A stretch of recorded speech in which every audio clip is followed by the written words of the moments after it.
You've seen it in spy thrillers. You've heard its name whispered in Cold War documentaries. You've spotted its red walls and golden domes on postcards from Moscow. But what if I told you that behind those massive gates lies a world more secretive, more powerful, and more complex than you've ever imagined? This is the Kremlin, not just a fortress, not just a museum, but the beating heart of Russia's power. And it is one of the most impenetrable compounds on Earth. So what's inside the Kremlin? Let's find out. The word Kremlin literally means fortress inside a city. And that's exactly what it is. A 68-acre stronghold in the very center of Moscow, surrounded by towering red walls, 20 defensive towers, and centuries of myth, mystery, and raw geopolitical influence. To most tourists, it's a collection of beautiful cathedrals, a palace or two, and some historical buildings. But that's just the surface. The real Kremlin, the one that decides military campaigns, manipulates elections, drafts global strategies, and hides secrets, is buried deep within. So what exactly is inside? Let's start above ground, because even that part is far more than meets the eye. The Kremlin houses 4 palaces, 5 cathedrals, 2 major museums, and countless government buildings. You've got the armory chamber where diamond-encrusted crowns, Fabergé eggs, and ancient Tsarist weapons are displayed. Then there's the Ivan the Great Bell Tower, once the tallest structure in Moscow, a beacon of authority. But dominating the compound is the Grand Kremlin Palace. This is no ordinary residence. It was once the royal palace of the Tsars, and today it's the official residence of the President of the Russian Federation. That's right, Vladimir Putin's office, the nerve center of Russian executive power, is right here. But here's the twist. Putin doesn't actually live in the Kremlin. He works there, conducts state ceremonies, meets with world leaders, delivers national addresses. But when night falls, he retreats to one of several private residences scattered across Russia. The Kremlin is for business, and the business of the Kremlin is power. Behind doors, most will never see lies the president's private office, reportedly sparse, militaristic, and cold. But surrounding it are corridors filled with military advisors, intelligence officials, and political elites. This is where orders are issued to the Ministry of Defense, where strategies for Ukraine, Syria, or NATO are born, where sanctions are responded to, where cyber operations are coordinated, all under layers of surveillance, security, and silence. But the Kremlin isn't just an office complex, it's also a church. Scattered across the fortress are some of the most sacred cathedrals in Russian Orthodoxy: the Cathedral of the Annunciation, the Cathedral of the Archangel, and the Cathedral of the Dormition. These aren't just religious relics, they're symbols of the divine right of rule, built to intertwine faith with the authority of the state. In fact, every Tsar from Ivan the Terrible to Nicholas II was crowned here, blessed under golden frescoes and ancient icons.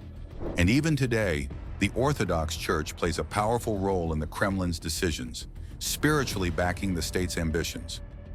Now let's go underground, because that's where things get really interesting. Beneath the Kremlin lies a maze of secret tunnels.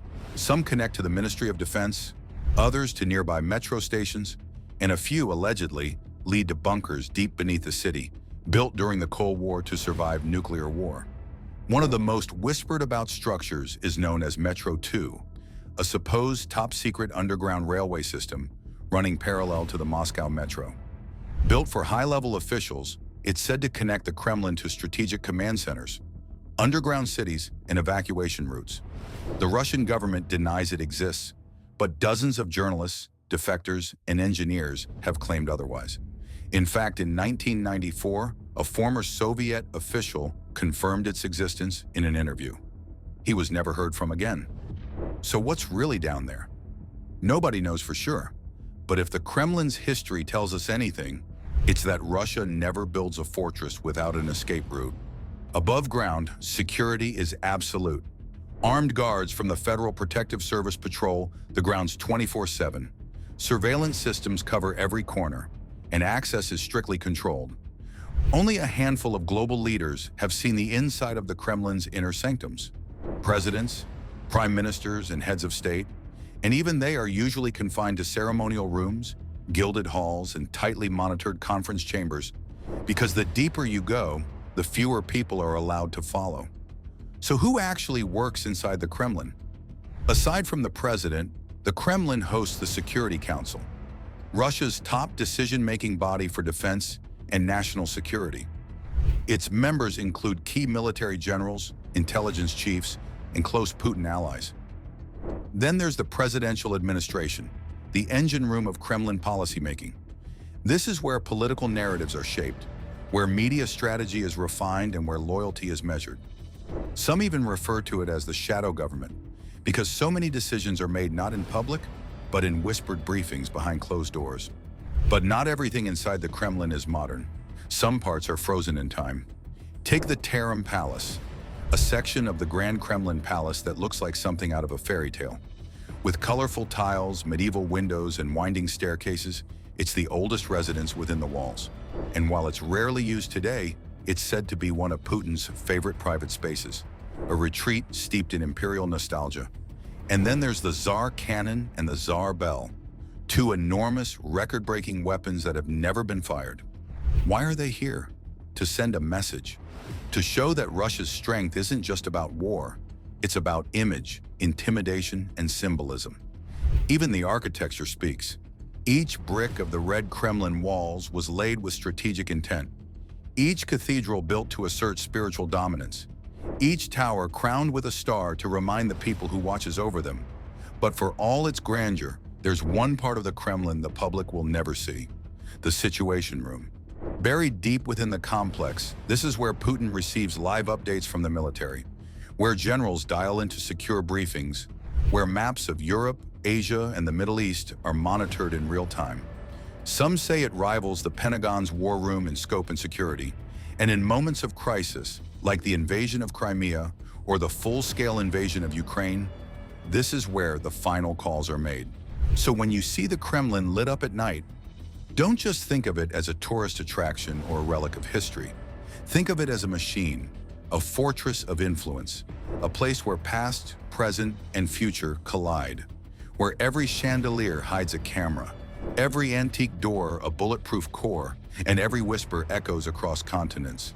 The Kremlin isn't just a building, it's a message, a monument to survival, secrecy, and the concentration of power.